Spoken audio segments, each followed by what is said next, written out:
Ootan siin kuulnut, kellega sõita Läänemaale ühele naistepäeva kontserdile.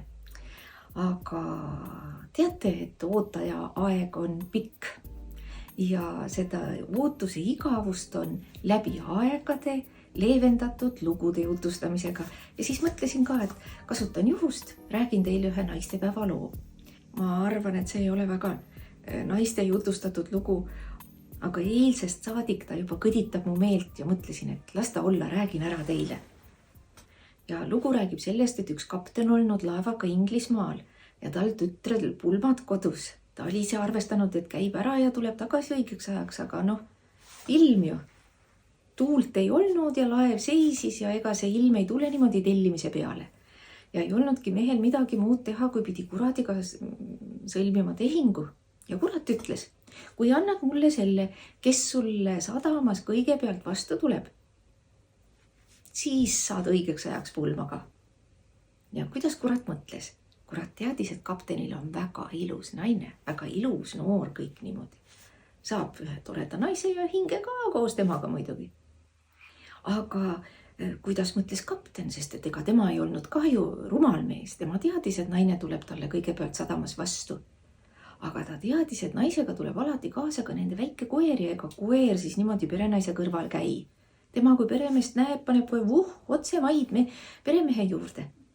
Ja mida kurat teeb koeraga? Midagi ju. Ja niimoodi kapten lõigi kuradiga käed.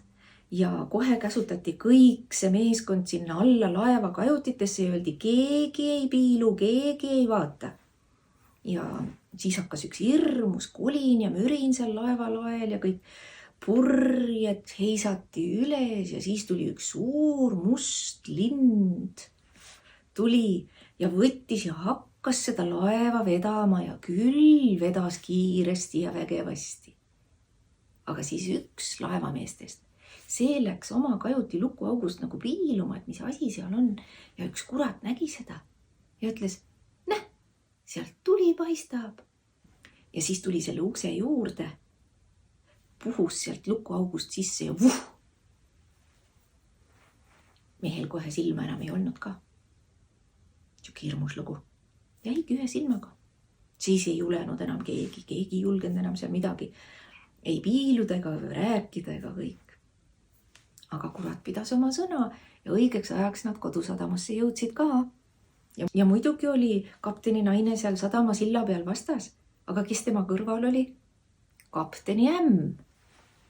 See oli tütrega kaasa tulnud ja kui tütar tahtis nüüd joosta oma mehele vastu, siis ämm lükkas ta kõrvale ja ütles, kus? Mina olen sinust tähtsam ju. Ja läks esimesena laeva ja kuradikene. Ega temal ju polnud enam aega üle kontrollida, kes see naine seal on. Vaatas, et on naine, ei hakanud üle kaaluma ja mõõtma ja vaatama, kui vana on. Võttis ja läks kõige selle naisega. Ja teate, mina olen aru saanud, et kõikidel meestel ei ole oma ämmadega nii roosilised need läbisaamised ja suhted. Ja see oli just seda sorti kapten ja seda sorti ämm oli tal. Nii et kapten oli kohe päris rõõmus, et see asi oli nüüd niimoodi läinud. Aga ega tal seda õnne ei olnud kauemaks kui 3 päevaks. Siis toodi ämm tagasi laeva ja üks hääl hüüdis. Ei, seda saa põrgus pidada. Oleks veel 3 päeva seal olnud. Oleks kogu põrgu ära lammutanud. Ja siis oli suur tuulehoog ja kõik oli väga vaikne. Ja ämm oli ka tagasi. Nii. Ilusat naistepäeva kõigile teile.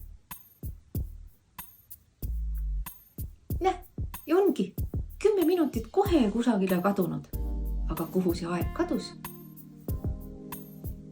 Täpselt ühe loo sisse. Nüüd on kõik.